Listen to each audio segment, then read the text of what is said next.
Hi friends, welcome back to my channel. మీరు కనుక నా ఛానల్ ఫస్ట్ టైం చూస్తున్నారా అయితే సబ్స్క్రైబ్ చేసుకోండి. అలాగే పక్కనే ఉన్న బెల్ ఐకాన్ని క్లిక్ చేసేయండి ఫ్రెండ్స్. ఈరోజు ఎపిసోడ్ అయితే సూపర్గా అదిరిపోబోతుంది. ఎక్కడా స్కిప్ చేయకుండా మొత్తం చూసాను ఫ్రెండ్స్. అప్పుడే మీరు ఎంజాయ్ చేయగలుగుతారు. నచ్చినట్లయితే ఒక చిన్న లైక్ ఇచ్చి ఎంకరేజ్ చేసాను ఫ్రెండ్స్. ఇక ఎపిసోడ్లోకి అయితే వెళ్ళిపోదాం. ఈ ఎపిసోడ్ స్టార్ట్ అవగానే రుద్రాణి ఇక దుగ్గిరాల కుటుంబంతో మాట్లాడుతూ ఉంటుంది. ఇక వదిన, అమ్మ, మీరందరూ కూడా అసలు కావ్యకి ఏం చెప్పాలనుకుంటున్నారు? రాజు లేడనే నిజాన్ని కావ్య నమ్మలేకపోతుంది. అందుకే పిచ్చిదానిలాగా ఇక నేను తెచ్చుకుంటాను, నా భర్త బ్రతికే ఉన్నాడని తను అనుకుంటూ వెళ్ళిపోయింది. తను ఎప్పుడూ లేనంత డిప్రెషన్లో ఉంది. మీ ఎవరికి అర్థం కావట్లేదా అని చెప్పి రుద్రాణి అంటూ ఉంటే, ఇక రాడని మీరందరూ కూడా చెప్తే బాగుంటుందమ్మా అని చెప్పి అనగానే కావ్య ఈ లోపలే ఇక బ్రతికే ఉన్నాడు, ఆయన బ్రతికే ఉన్నాడు అని చెప్పి గట్టిగా అరుస్తుంది. ఒక్కసారిగా అందరూ ఆశ్చర్యపోతారు. వెంటనే ఇక సుభాష్, అక్కడే ప్రకాశం అందరూ కూడా అమ్మ కావ్య ఏం మాట్లాడుతున్నావమ్మా అనగానే, మావయ్య, అత్తయ్య గారు, ఈరోజు మీ అబ్బాయిని నా కళ్ళారా చూశాను. ఆయన బ్రతికే ఉన్నారు. నన్ను హాస్పిటల్లో జాయిన్ చేశారు. ఆయనని చూసి నేను సృహ కోల్పోయాను. నన్ను హాస్పిటల్లో జాయిన్ చేసి బిల్లు కూడా కట్టేసి వెళ్ళారు అని చెప్పి అంటుంది. ఆ మాటలు విని అందరూ స్టన్ అయిపోయి చూస్తూ ఉంటే ఇక వెంటనే రుద్రాని చప్పట్లు కొట్టుకుంటూ, వాహ్వా, చాలా బాగుంది. ఏంటి, రాజు నిన్ను హాస్పిటల్లో అడ్మిట్ చేసి ఇక రాజు వెళ్ళిపోయాడా? అదేంటి, రాజు వెళ్ళిపోవడం ఏంటి? నీతో పాటు ఇంటికి రావాలి కదా. రాజ్, ఎక్కడున్నావు అనగానే చాలా కోపంతో ఇక స్వప్న, చాలా ఆపండి, ఏం మాట్లాడుతున్నారు? అక్క, సారీ కావ్య, ఏం మాట్లాడుతున్నావే? రాజ్ నిన్ను హాస్పిటల్లో జాయిన్ చేయడం ఏంటి? రాజ్ ఇక బ్రతికే ఉన్నాడని ఎందుకే ఆ రకంగా భ్రమలో బ్రతుకుతున్నావు? ఇక రాజ్ రాడు, ఎందుకంటే అప్పు చెప్పింది కదా, అప్పు సంబంధించినవన్నీ కూడా చూపించింది. మేమందరం కూడా ఇక రాజు రాడని నమ్ముతున్నాం, కానీ నువ్వు నమ్మలేకపోతున్నావు. నీ పరిస్థితి చూస్తుంటే చాలా భయం వేస్తుంది కావ్య అనగానే, అక్క ఏం మాట్లాడుతున్నావు? మీరెవ్వరికీ తెలియని నిజం నా కళ్ళారా నేను చూశానని చెప్తున్నా నమ్మట్లేదా? అసలు మీరందరూ ఏమనుకుంటున్నారు నా గురించి అని చెప్పి అనగానే వెంటనే రుద్రాని, అందరం ఏమనుకుంటున్నామో చెప్పమంటే చెప్తాను. నీకు పిచ్చి పట్టిందని అనుకుంటున్నాం. ఎందుకంటే లేని మనిషి ఉన్నట్టుగా కనబడ్డాడు అంటేనే అర్థమవుతుంది నువ్వు ఊహించుకుంటున్నావని, నీ ఊహలోనే నువ్వు బ్రతుకుతున్నావని. దయచేసి రాజ్ గురించి మరొక్కసారి ఇలాగా అబద్ధాలు చెప్పొద్దు, ఇక్కడెవరు నమ్మరు. చూడండి అమ్మా, వదిన, మీరిద్దరూ కూడా ఈవిడ గారి విషయంలో చాలా తక్కువ అంచనా వేస్తున్నారు. ఈవిడ గారు బయటకు వెళ్ళి రాజు ఉన్నాడని ఇప్పుడు వచ్చింది, రేపు పొద్దున్న రాజు బ్రతికే ఉన్నాడని అందరికీ చెప్పుకుంటూ తిరుగుతూ ఉంటుంది. అప్పుడు ఉన్న పరువు మొత్తం కూడా గంగలో కలిసిపోతుంది. ఈ ఇంటికి ఏదైనా మంచి చేయాలనుకుంటే నా మీద అందరూ కలిసి పడిపోతూ ఉంటారు. నేను మాట్లాడిన దీంట్లో ఒకసారి ఆలోచించండి. రాజు లేడు అనే నిజాన్ని ఈవిడ గారికి గట్టిగా చెప్పండి అని చెప్పి ఇక రుద్రాణి వెళ్ళిపోతుంది. ఇక అక్కడే ఉన్న ఇందిరాదేవి, అలాగే ఇక అపర్ణ, స్వప్న అందరూ కూడా, కావ్య, నువ్వు చెప్పేది నిజమే, సరే నేను నమ్ముతున్నానమ్మా అని చెప్పి అంటుంది ఇందిరాదేవి. అమ్మమ్మ, మీరు నమ్మడం కాదు, నా కళ్ళారా చూశాను. మీ మనవడు నా కళ్ళ ముందే నన్ను ఎత్తుకొని మరీ హాస్పిటల్లో జాయిన్ చేశారమ్మమ్మ అనగానే ఇక కావ్య వంక జాలిగా చూస్తూ ఇందిరాదేవి, సరేనమ్మా, రాజ్ నిన్ను ఎత్తుకొని హాస్పిటల్లో జాయిన్ చేశాడు. మరి రాజ్ ఏడి? రాజ్ ఎక్కడున్నాడు? రాజును కూడా తీసుకురావాలి కదా నువ్వు అనగానే ఇక వెంటనే, అదేనానమ్మా, అర్థం కాలేదు. నేను సృహలోకి వచ్చి కళ్ళు తెరిచి చూసేసరికి ఇక ఆయన లేరు, ఆయన బిల్లు కట్టి వెళ్ళిపోయారని చెప్పారు అని చెప్పి అనగానే ఇక వెంటనే ఇందిరాదేవి, అలాగే ఇక అపర్ణ సైలెంట్ అయిపోతారు. ఇక ఒకవైపు స్వప్న కూడా అలానే చూస్తూ ఉంటుంది. ఇక నెక్స్ట్ డే మార్నింగ్ అయిపోతుంది. ఇక వెంటనే స్వప్న ఇక అందరికీ టీలు ఇస్తూ ఉంటే ఇక పైన ఉన్న కావ్య మాత్రం పైనుంచి కిందికి అప్పటికి రానే రాదు. ఇక ఏం చేస్తుందా అని చెప్పి ఇక వెళ్ళగానే కావ్య చాలా బాధపడుతూ, ఏమండి, మీరు ఉన్నారని చెప్తుంటే నా మాట ఎవరూ కూడా పట్టించుకోవట్లేదు. మీరు నన్ను హాస్పిటల్లో జాయిన్ చేశారు, నా అంటే ఉండి నాకు బిల్లు కట్టి వెళ్ళారు. మరి అలాంటప్పుడు మీరు అక్కడ లేకుండా ఎక్కడికి వెళ్ళిపోయారు అని చెప్పి బాధపడుతూ ఉంటుంది. ఇక వెంటనే అప్పు అలాగే స్వప్న వెళ్ళి, అక్క, ఏంటక్క, నిన్ను చూస్తుంటే భయం వేస్తుంది. బావగారు ఉన్నారని చెప్తున్నావు, మరి ఉంటే నీతో పాటే రావాలి కదా. బావ ఎప్పుడైనా నిన్ను వదిలిపెట్టారా? ఒకవేళ ఇప్పుడు రాకపోయినా ఈరోజైనా రావాలి కదా. ఏ రోజు కూడా బావ ఒంటరిగా ఎక్కడా బ్రతకలేదు కదా. అలాంటప్పుడు నువ్వు చూసింది బావే అయితే ఖచ్చితంగా ఇంటికి రావాలి కదా అక్క అని చెప్పి అప్పు అంటుంది. అవునే, అవును, నువ్వన్న దీంట్లో అర్థం ఉంది. బావ బ్రతికే ఉన్నాడు అన్న మాట తప్ప నేను ఏమీ చెప్పుకోలేని పరిస్థితిలో ఉన్నాను కాబట్టి అందరూ ఆరాలు తీయండి. నిజానికి ఆయనే నాతో పాటు వెనకాల వచ్చేలాగే అయితే నేనెందుకు ఇంత బాధపడతాను? ఆయనకి ఏదో జరిగింది. ఆయన కారులో ఒక అమ్మాయితో పాటు చాలా నవ్వుకుంటూ ఇక ఇద్దరూ కలిసి వస్తున్నారు. అది నేను సడన్గా చూశాను. ఆయనలాగే ఉన్నారేమోనని చూశాను. కానీ ఆయనే. ఇక ఆయన చూసి ఇక నా మనసంతా కూడా చాలా తేలికబాటుపడి ఒక్కసారిగా కళ్ళు తిరిగి కింద పడిపోయాను. కానీ ఆయన పేరు రాజ్ అని ఇక రిసెప్షన్లో చెప్పకుండా ఓన్లీ రాజ్ అని, రామ్ అని చెప్పి మరీ వెళ్ళారు. నాకు ఒక్కటే అర్థం కావట్లేదు. ఆయన ఎందుకు ఆ రకంగా పేరు మార్చుకున్నారు? ఇంటికి రాకుండా అమ్మాయితో ఎందుకు ఉంటున్నారు? నాకు అర్థం కావట్లేదు. ఈ విషయాన్ని అత్తయ్య వాళ్ళ దగ్గర చెప్తే వాళ్ళు బాధపడతారు.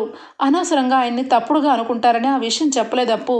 నిజానికి మీ బావగారు ఒక అమ్మాయితో పాటు ఉంటున్నారని నాకు అర్థమైంది అనగానే అప్పు షాక్ అయిపోతుంది. ఏంటక్క, ఏం మాట్లాడుతున్నావు నువ్వు అనగానే అవునే, అవును, నేను అబద్ధం చెప్తే నువ్వు కావాలంటే హాస్పిటల్లో ఎంక్వైరీ చెయ్యి.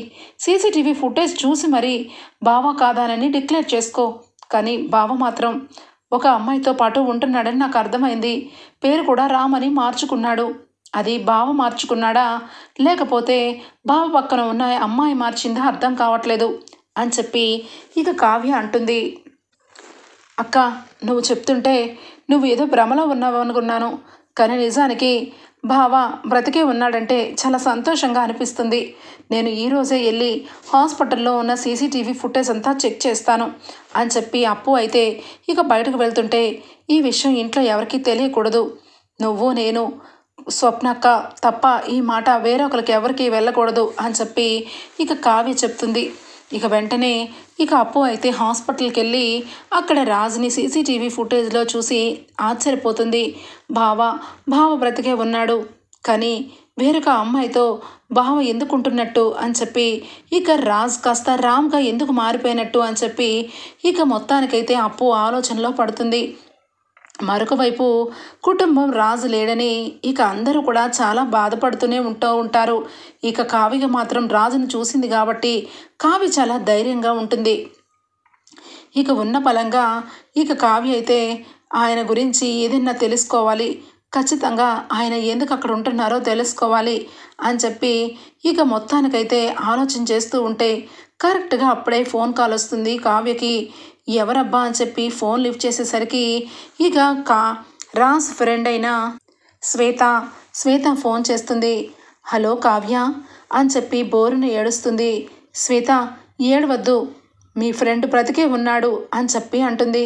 ఈ వాట్, ఏం మాట్లాడుతున్నావు? రాజ్ బ్రతికే ఉన్నాడా? మరి రాజ్ లేడని ఆఫీస్లో అందరూ కూడా చెప్తున్నారు. మరి రాజ్ బ్రతికే ఉంటే ఈ రకంగా ఎందుకు చెప్తున్నారు కావ్య అని చెప్పి టెన్షన్గా అడుగుతుంది. ఇక వెంటనే అది కాదు శ్వేత, నేనే నీకు ఫోన్ చేయాలనుకున్నాను, కానీ నువ్వే నాకు ఫోన్ చేసావు. నేను కలవాలి అని చెప్పి ఇక కావ్య అంటుంది.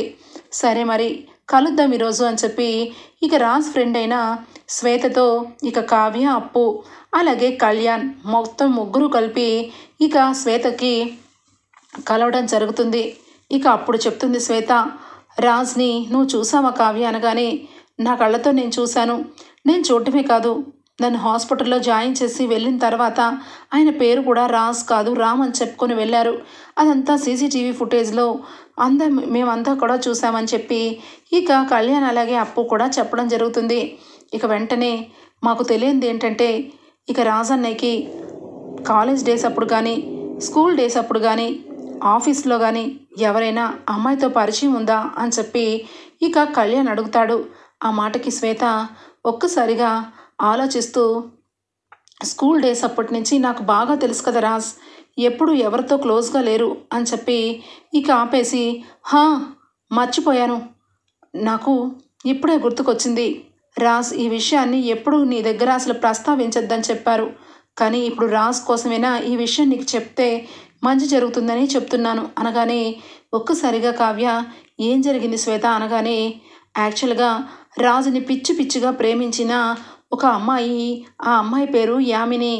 తను రాజుని ఎప్పటి నుంచో ఇక స్వంతం చేసుకోవాలని ఇక ఆరాటంతో ఉండేది.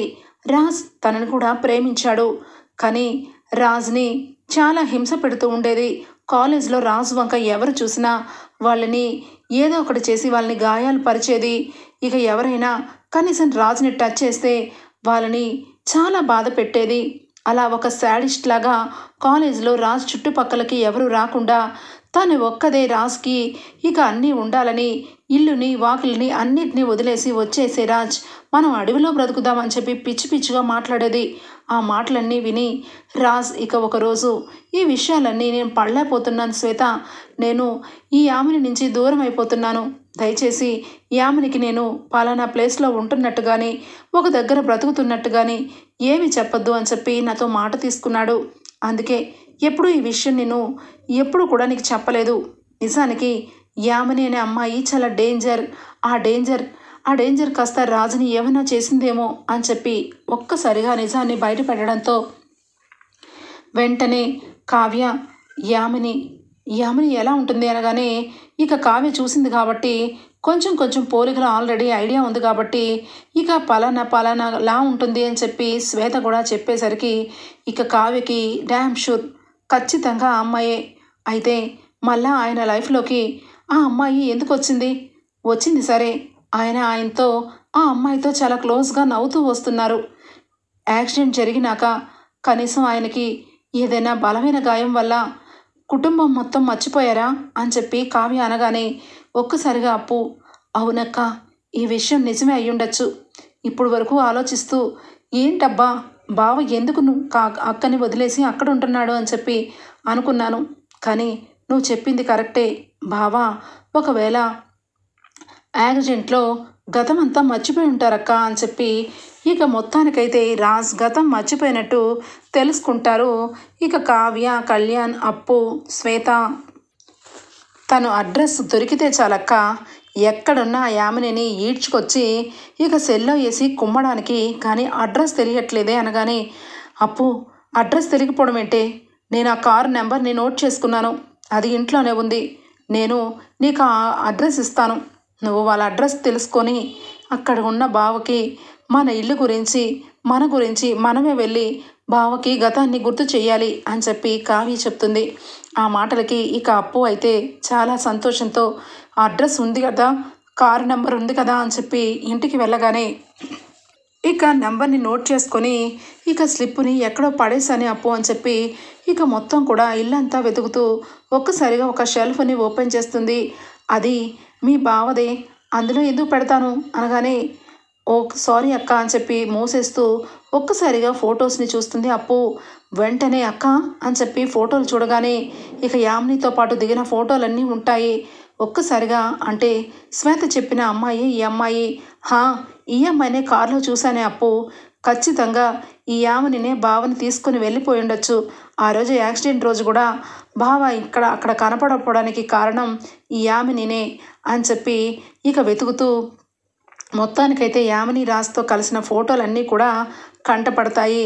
ఇక కంపల్సరీ బావ విషయంలో ఏదో జరిగిందక్క, అందుకే నిన్ను మర్చిపోయినట్టుగా నువ్వెవరో గుర్తుపట్టలేకుండా వెళ్ళిపోయి ఉంటారు అని చెప్పి అప్పు కూడా ఇక క్లియర్గా గతాన్ని బావ మర్చిపోయాడని తెలుసుకుంటుంది.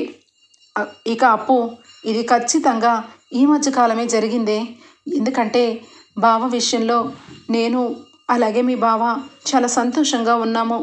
వెళ్తూ రూట్లో ఇక మధ్యలో కారు ఆపి మరి అన్ని విషయాలు గుర్తు చేసుకొని నన్ను ఎప్పుడూ వదిలిపెట్టవు కదా కళావతి అని చెప్పి నా చేయి పట్టుకొని నాకు ఈ ఉంగరం పెట్టారు ఆయన అని చెప్పి ఎమోషనల్ అయిపోయి ఇక కావ్య ఏడుస్తుంది.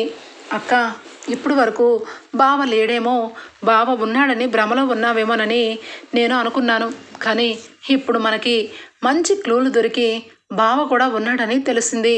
ఇంకా మనం ఇక బాధపడడం ఎందుకు, ఇక నుంచి ఆనందపడడమే మంచిది. బావని నేను కలుపుతానక్క అని చెప్పి ఇక అప్పు అంటుంది. ఇక వెంటనే ఇంతలోనే ఇంటికి కనకం వస్తుంది.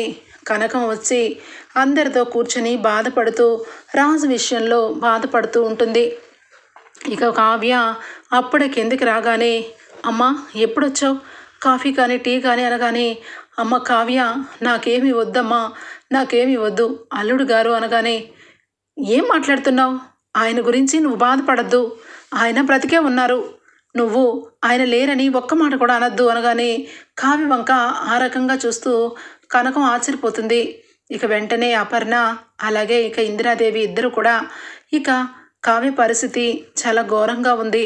రాజ్ ఇంటికి రానప్పటి నుంచి రాజ్ ఇక లేడు అని ఇక తట్టుకోలేక ఉన్నాడు అని చెప్పి ప్రతిరోజు ఇలానే మాట్లాడుతుంది.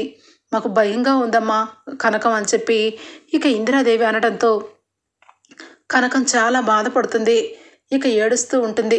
ఇంతలోనే రుద్రాణి వచ్చి, చూడు కనకం, మీ అమ్మాయికి పుట్టెడు దుఃఖంలో ఇక్కడ వదిలేసావు, నువ్వేమో హాయిగా మీ ఇంట్లో ఉంటున్నావు, ఆవిడ గారేమో రోజుకొక రకంగా మమ్మల్ని కాల్చుకు తింటుంది.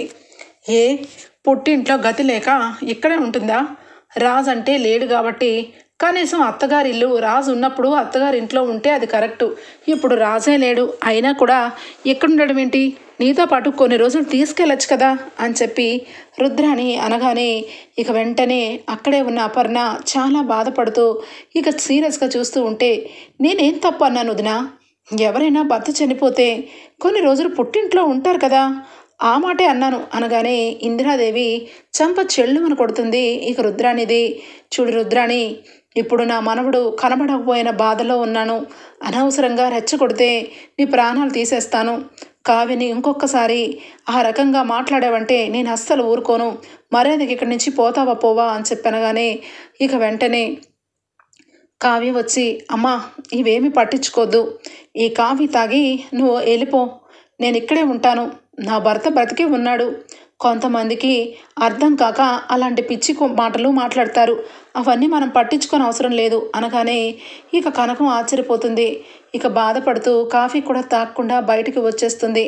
ఇంతలోనే అప్పుడే అప్పు వస్తూ అమ్మా అని చెప్పి అనగానే, ఏంటే దాని పరిస్థితి, ఇక కావ్య ఇన్నాళ్ళగా ఎప్పుడు మారుతుందే, చనిపోయినప్పటి నుంచి బావ లేనప్పటి నుంచి ఇక కావ్యలా లేదు, తన ప్రవర్తనలో మార్పు వచ్చింది, తనని చూస్తుంటే గుండె తరికిపోతుందే నాకు అని చెప్పి ఇక కనకం అనగానే, అమ్మా ఏం మాట్లాడుతున్నావు, నీకు అసలు విషయం తెలియదు కదూ, నిజానికి కావ్యక్క కరెక్ట్గానే మాట్లాడుతుంది, బావ చనిపోలేదు, బావ బ్రతికే ఉన్నాడు అని చెప్పి అనగానే ఇక కనకం ఒక్కసారిగా అవునా, మరి ఇంట్లో అందరూ అంత బాధపడుతున్నారు ఎందుకే, ఎక్కడున్నాడు అల్లుడు గారు అనగానే ఇదిగో ఇక్కడ అని చెప్పి హాస్పిటల్ సీసీటీవీ ఫుటేజ్ ఇక ఫోన్లో రికార్డ్ చేసుకొని తెచ్చుకోవడం వల్ల చూపిస్తుంది. చూసి ఒక్కసారిగా ఆనందంతో అల్లుడు గారు బ్రతికి ఉన్నారు, మరి ఇంటికి రాకుండా ఎక్కడుంటున్నారే అనగానే ఎక్కడుంటున్నారో అడ్రస్ తెలుసుకొనే వచ్చాను, బావని ఒక దెయ్యం పట్టి పీడిస్తుంది, దానికి బావ కావాలంట, అందుకే బావ గురించి కావ్యక్క ప్రాణాలు తీయడానికి కూడా తెగించింది, ఈరోజు దాని మొత్తాన్ని తెలుసుకొనే వచ్చాను, అది బావని పెళ్లి చేసుకోవాలనుకుంటుందమ్మా, కావ్యక్కని వదిలేసి ఇక బావతో పూర్తిగా అదే భార్యగా ఇక నటించేస్తోంది, అది ఎంత నటించినా దాని గురించి మాకు అర్థమైపోయిందన్న సంగతి దానికి తెలియదు కదా అనగానే ఇక ఒక్కసారిగా కనకం చీర కుర్చీలని ఇక దోపుకొని, ఎవరే అది నాకు చూపించు, దానిని ఉతికి ఇస్త్రీ చేసి ఆరేసేస్తాను అనగానే అవును కరెక్ట్గానే చెప్పావు, దానిలాంటి దానికి ఉతకాలా ఇస్త్రీ చెయ్యాలా, సరే కానీ అని చెప్పి అంటూ ఉండగా కావ్య బయటకు వస్తుంది.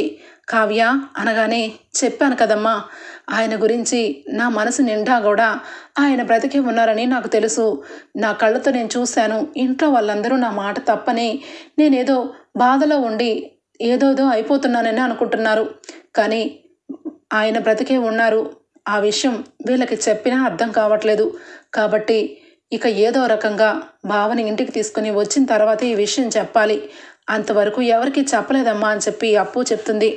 సరే కానీ దాని అడ్రస్ తెలుసుకున్నావు కదా, దాని ఇంటికి వెళ్ళి దాన్ని జుట్టు పట్టుకుని ఈడ్చుకురాకుండా ఇంకా ఏంటి ఆలోచిస్తున్నావు అనగానే అమ్మా బావ పరిస్థితి చాలా ఘోరంగా ఉంది, గతాన్ని మర్చిపోయి చాలా డిప్రెషన్లో ఉన్నారు. ఇలాంటి సమయంలో కావ్యక కానీ నేను కానీ ఎవరు వెళ్ళినా గుర్తుపట్టరు. గుర్తుపట్టంది కాకుండా ఇక మనకి విషయం తెలిసిపోయిందని తెలుసుకొని అక్కడి నుంచి భావని వేరొక చోటకి తీసుకుని వెళ్ళిపోయే అవకాశం కూడా ఉంది. అలా కాదని ఇక యామినిని వెంటనే పట్టుకొని ఇక అరెస్ట్ చేసిన రాజు బావకి గతం గుర్తుకు రాదు. గతం గుర్తులేదు కాబట్టి యామినినే మంచిదేమోనని అనుకుంటున్నాడు అని చెప్పాను. కానీ కావ్య వెంటనే అయితే ఒక పని చేద్దామే, బావకి గతం గుర్తుకు వచ్చేలాగా ముందు డాక్టర్ గారికి మాట్లాడదాం అని చెప్పి ఇక ఒక డాక్టర్ని కలుస్తారు కావ్య అలాగే కనకం.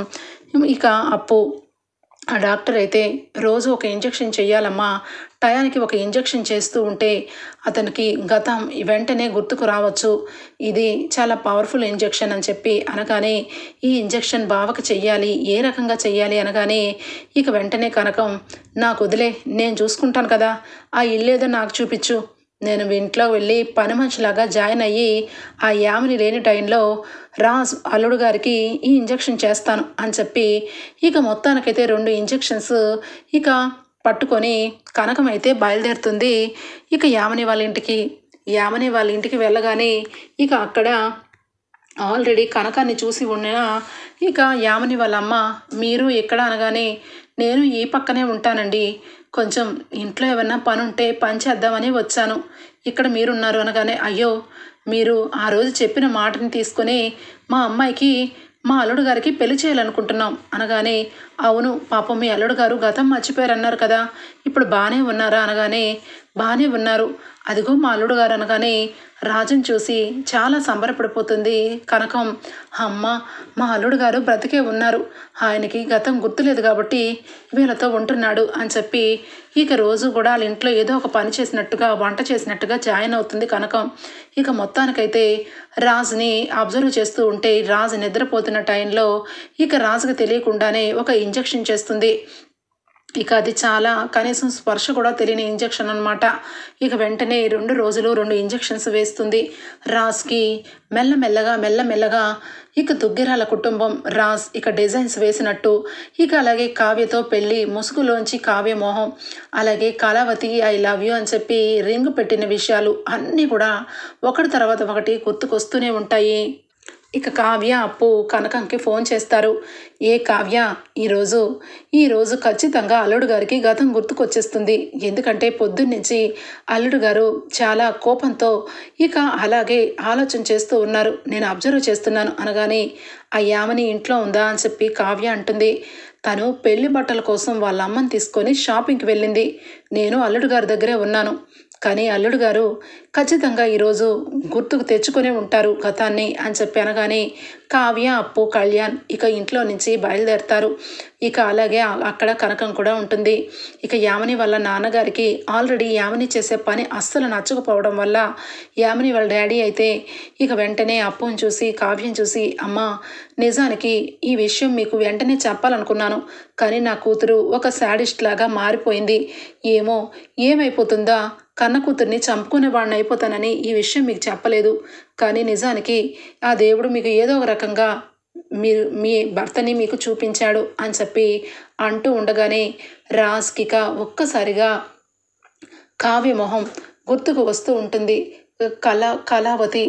కళావతి కరెక్ట్ అని చెప్పి అనుకుంటూ ఒక్కసారిగా ఇక నా పేరు స్వరాజ్ అని చెప్పి దుగ్గిరాల కుటుంబం అనని అన్నీ గుర్తు తెచ్చుకుంటూ బయటికి ఫాస్ట్గా వస్తాడు. కావ్య ఇక అక్కడే కూర్చొని ఇక రాజ్ చూడగానే రాజు వంక ప్రేమగా చూస్తూ ఉంటుంది. కళావతి అనగానే ఒక్కసారిగా ఏమండి అని చెప్పి ఏడుస్తూ హక్ చేసుకుంటుంది కావ్య. ఇక వెంటనే కళావతి ఆ రోజు మనిద్దరం వెళుతూ ఉండగా ఇక కార్ అయితే నాకు తెలియకుండానే లోయల్లో పడిపోయింది కళావతి, నీకేమీ అవ్వలేదు కదా, మమ్మీ డాడీ అందరూ బాగానే ఉన్నారు కదా, అప్పు నేను ఎక్కడున్నాను, అసలు నాకేమైంది, ఇంతకాలం ఏదో జరుగుతుంది నా కళ్ళ ముందు అనుకున్నాను, కానీ అసలు ఎక్కడ ఇలా ఉన్నాను అని చెప్పి రాజ్కి ఒక్కసారిగా గతం మొత్తం కూడా గుర్తుకొచ్చేస్తుంది. ఆనందంతో ఇక కళ్ళ నిండా నీళ్ళతో కావ్య ఏమండి మీరు ఏమైపోయారనని కుటుంబమే తల్లడిల్లిపోతుందండి, మీరు చచ్చిపోయారని అందరూ అనుకున్నారు. కానీ మీరు బ్రతికే ఉన్నారని నా నమ్మకం మిమ్మల్ని బ్రతికించిందండి. మీరు ఇంటికి రండి. ఇక ఇంట్లో అందరూ చూసి మిమ్మల్ని చూసి సంతోషిస్తారు అని చెప్పి కావ్య రాజుని పట్టుకోగానే రాజు వెంటనే కళావతి నా మీద ఉన్న ప్రేమ వల్లే నీకు నా మీద ఉన్న ప్రేమ వల్లే నేను బ్రతుకున్నాను. నాకు ఈ గతాన్ని కూడా గుర్తు చేశావు అని చెప్పనగానే బాబు నువ్వు కావ్య ఇద్దరూ కలిసి జీవితాంతం పిల్ల పాపలతో సంతోషంగా ఉండాలి అని చెప్పి ఇక అంటూ ఉండగానే ఇంతలో యామిని వాళ్ళ అమ్మ ఇద్దరు కూడా పెళ్లి బట్టలు తీసుకొని మమ్మీ నాకు ఎంత హ్యాపీగా ఉందో. నిజానికి రాజ్కి ఎప్పుడూ గతం గుర్తుకొచ్చేది మమ్మీ. డాక్టర్ అంకుల్ నాకు చెప్పాడు ఒక పవర్ఫుల్ ఇంజెక్షన్ ఉంటుంది, అది పెడితే తప్పకుండా రాజ్కి గతం గుర్తుకొస్తుందని. అది విని నేను షాక్ అయిపోయాను. అందుకే గతం ఎప్పటికీ గుర్తు రాకూడదని ఏ ఇంజెక్షన్స్ వేయకుండా ఇంట్లోకి డిశ్చార్జ్ చేయమన్నాను. ఈరోజు నాకు ఎంత హ్యాపీగా ఉందో. గతం గుర్తుకు రాని రాజ్ ఇక అన్నీ నేనే అనుకుంటాడు, ఇక నా మీదే ప్రేమ చూపిస్తాడు అని చెప్పి అనుకుంటూ ఒక్కసారిగా చూసేసరికి ఇక కావ్య అప్పు కనకం అందరూ కూడా ఉంటారు. వీళ్ళందరూ ఎవరు అని చెప్పి చూస్తూ ఉంటే కావ్య వంక చాలా సీరియస్గా చూస్తూ ఉంటుంది యామిని. యామిని నా భర్తని ఇక్కడ తీసుకొని వచ్చి నా భర్తకి గతం గుర్తులేదని డ్రామాలు చేయాలనుకున్నావా? నీ పాపం పండింది అని చెప్పి కావ్య అనగానే హే నువ్వు ఒకప్పుడు రాజ్కి భార్యవి, ఇప్పుడు కాదు. అసలు నిన్ను రాజ్ గుర్తుపట్టలేడు. అసలు నువ్వు జీవితంలో రాజ్కి ఎప్పటికీ గుర్తు రాకుండా రాజ్ని నా గుప్పెట్లో పెట్టుకున్నాను. రాజ్ పేరు ఇప్పుడు రాజ్ కూడా కాదు, రామ్గా మార్చాను. వెళ్ళి ట్రై చేయి. రాజ్ దగ్గరికి వెళ్ళి నేను నీ కళావతిని నీ భార్యని అని చెప్పు. నమ్మితే రాజ్తో పాటు హ్యాపీగా వెళ్ళు, లేదంటే ఎక్కడి నుంచి మర్యాదగా వెళ్ళు అనగానే ఇక వెంటనే రాజ్ లోపల నుంచి బయటకు వస్తాడు. ఇక వెంటనే బావా చూడు బావా, వీళ్ళందరూ నిన్ను వాళ్ళతో పాటు తీసుకొని వెళ్ళాలని చూస్తున్నారు. నువ్వు నేను పెళ్లి చేసుకుందాం బావా, వీళ్ళెవరు మనకొద్దు అనగానే రాజ్కి కోపం వచ్చి చెంప చెళ్ళుమన కొడతాడు యామినికి. ఒక్క దెబ్బకే కింద కుప్పగూలు పడిపోతుంది యామిని. ఇక వెంటనే పైకి లేపి రెండో చెంప కూడా చెళ్ళు అనిపిస్తాడు. ఇక అక్కడే ఉన్న యామిని వాళ్ళమ్మ బాబు అనగానే ఇక యామిని వాళ్ళ అమ్మని చంపకేసి కొడతాడు యామిని వాళ్ళ నాన్న. నీకు బుద్ధి లేదా?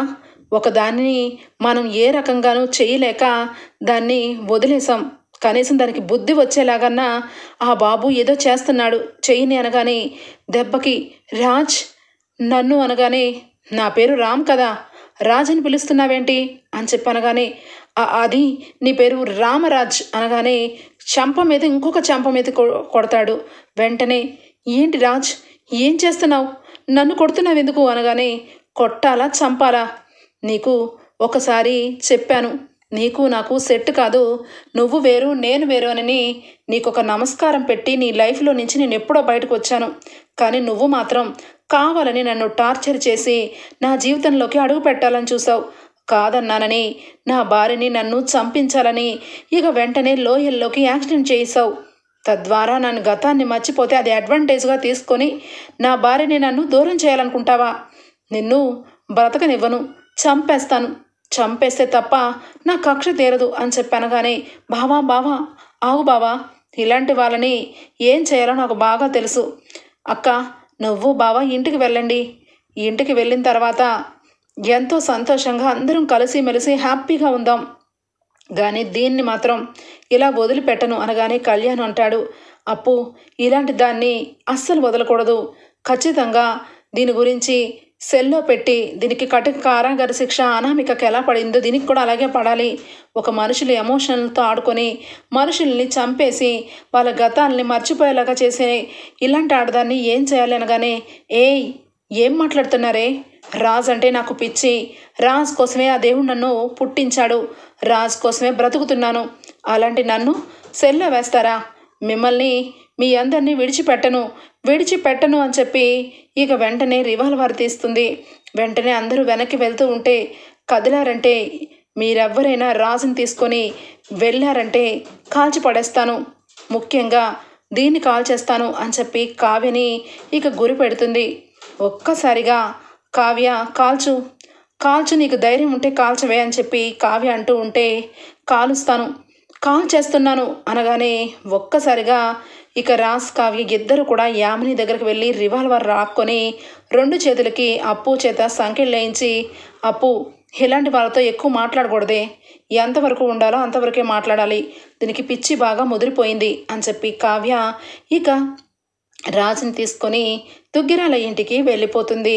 ఇక యామిని అయితే పోలీస్ స్టేషన్లో లాకప్పులో కూర్చుని ఏడుస్తూ ఉంటుంది. ఇక మరొక పక్క యామిని తల్లిదండ్రులు, తల్లి ఏమండి మన కన్న కూతురండి ఎంతైనా అనగానే, నోరుమి, అది నీ కన్న కూతురే, కానీ దాని ప్రవర్తన విధానం ఎలా ఉంది, ఒక కుటుంబంలోంచి ప్రేమని లాక్కొని ఇది బలవంతంగా ఆ ప్రేమను అనుభవించాలనుకుంటున్నప్పుడు దానికి నేను కన్న తండ్రిని కాదు, నువ్వు కన్న తల్లివి కాదు, అది మారిందేమోనని ఇంటికి రానిచ్చాను, కానీ దాన్ని మారపోగా ఇంట్లో అందరినీ కూడా బాధ పెడుతూ అది ఒక శాడిస్ట్ లాగా మారిపోతుంది, కొన్ని రోజులు పోలీస్ ట్రీట్మెంట్ ఇస్తే తప్ప అది బాగుపడదు అని చెప్పి యామిని తల్లిదండ్రులు కూడా యామిని మీద మనసు విరుచుకుంటారు. ఓకే ఫ్రెండ్స్, రాబోయే ఎపిసోడ్స్లో ఈ విధంగానే జరగబోతుంది. మీకు గనక నచ్చినట్లయితే ఒక చిన్న లైక్ ఇచ్చేయండి friends. Bye, take care, thank you for watching.